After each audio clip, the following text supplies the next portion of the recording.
So Georgia's got a handful of position battles, I think, heading into this spring. And the spring and the offseason practice, we get to learn a lot about who's trending in terms of the Georgia Bulldogs. I feel like the last couple springs, the media, we get to watch bits and pieces of practice and scrimmages during the springtime, and that's coming up within the next month or so.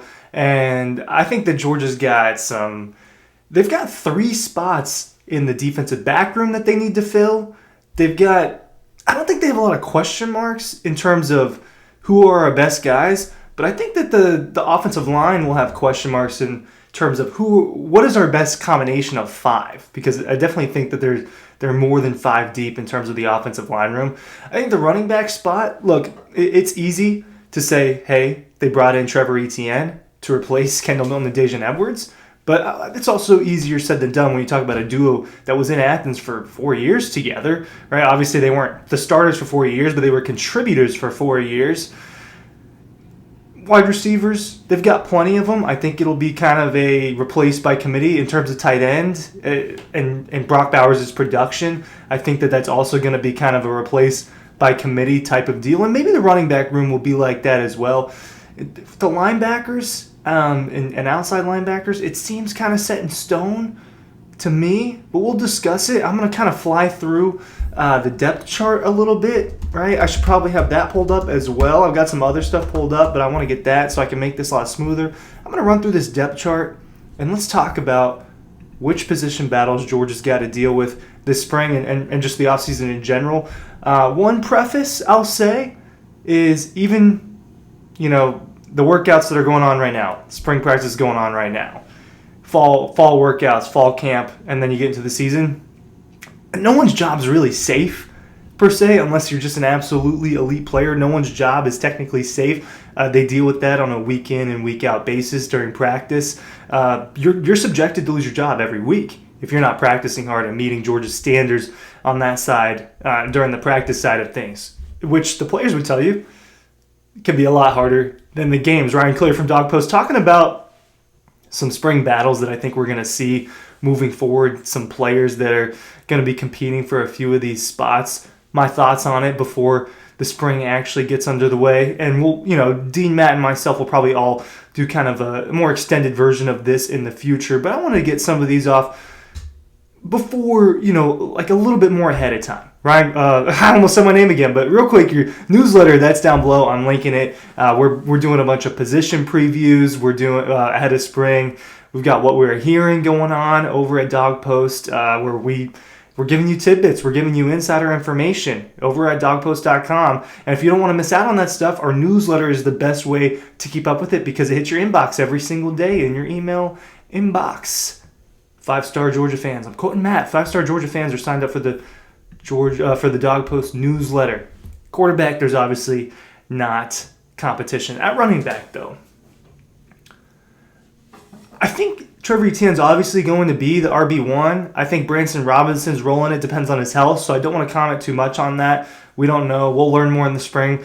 Questions will be asked, and Kirby will be very vague about how Branson Robinson's doing during the spring. I don't expect him to be super involved, just based off of where he is in his rehab. Wide receiver, right? The battle is more so just for time.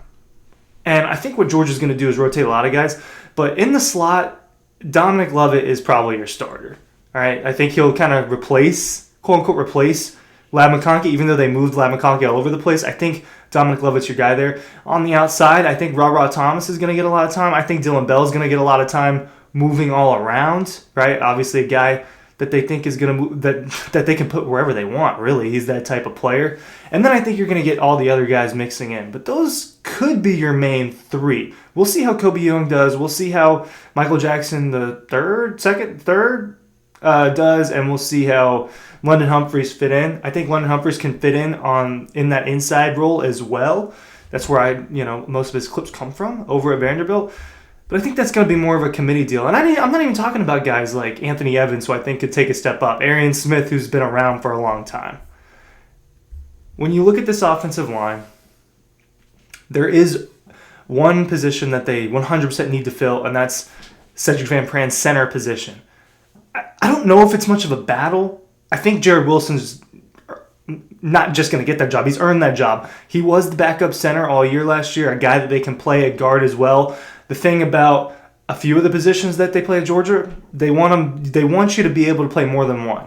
That's why you see a lot of guys cross-play at guard and center and tackle on the offensive line. It's similar with the defensive back room. It's similar with the linebacker room. They want you to be able to play more than one position. But Jared Wilson, a guy I think they've been grooming to replace Cedric Van Pran at least for this next coming year, right? He's going to be a redshirt junior. So, he's running out of eligibility, but a guy that I think is going to replace Drew Bobo, a guy that might be behind him at that spot. They've got a lot of depth there. But I think that's Jared Wilson's job to lose heading into this spring. But what they need to figure out is Micah Morris is a legit starting guard in this league. And they've got Dylan Fairchild, who I think is going to start. They've got Tate Ratledge, who I think is going to start. They've got Xavier Truss, who's probably better at guard than he is at tackle. So I think that they've got some things to figure out there. Ernest Green's the most likely left tackle, but they've got Monroe Freeling, another guy. So there's a bunch of names. Chad Lindbergh. They've got depth here, and I just don't be surprised if something changes up a little bit. But they've got plenty of guys on the offensive line. Moving on to defense. Let's fly through a couple of these. Linebackers. So Smile London's a starter. And I think C.J. Allen will, unless things change, C.J. Allen is probably going to be the other guy next to him. He'll be in his second year. Raylan Wilson's a guy who I think is going to rotate in there with both of them to keep them fresh.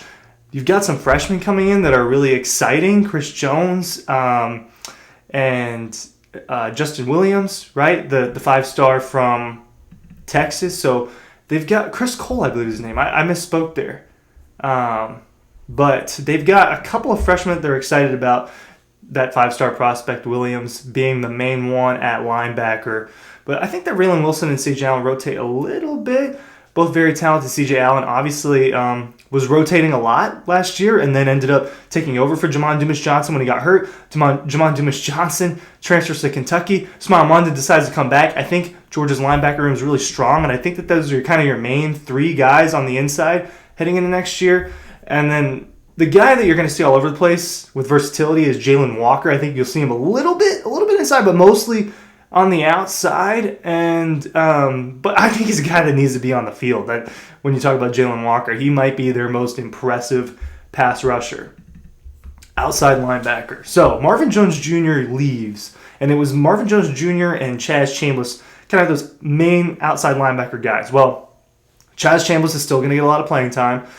They're going to figure out how to rotate Jalen Walker in there.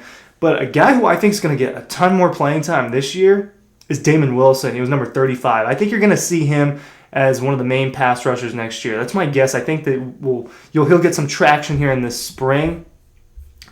Some younger guys like Samuel Mpemba, I think, are going to be fighting for time.